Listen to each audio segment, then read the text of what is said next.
করা যায় বলতো? বসে, বসে দুজন মিলে বোর হয়ে যাচ্ছি। কেন ভাই, কাউকে ডাক না। কাকে ডাকা যায়? কেন, তোতলা তুতেকে ডাক না। এই বলেছিস। তোতলা তোতে, দাঁড়া ডাকি মালটার। Hello hello.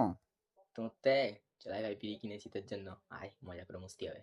নালে ভাই, আজ গেলে গার্লফ্রেন্ডের ও সাথে ঘুরতে দিতি, একটু মজা করতি বুঝলি। আচ্ছা ঠিক আছে, এনজয় এনজয়, ঠিক তোরা আছে। কর, ঠিক আছে। মাল গার্লফ্রেন্ডকে নিয়ে ঘুরতে এসে ধ্বংস ধ্বংস।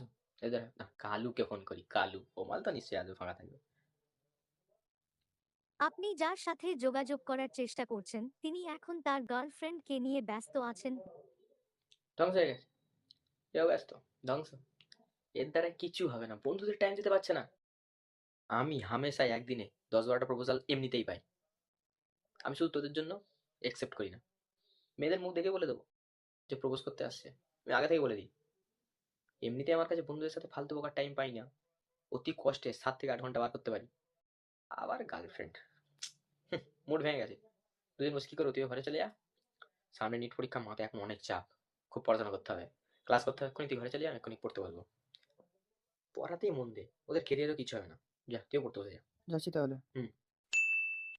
अगर किसी लड़की को आपको अपने पीछे बिल्कुल पागल नहीं करना भाई, तो उसके लिए मैं आपको एक मैनिपुलेशन ट्रिक बता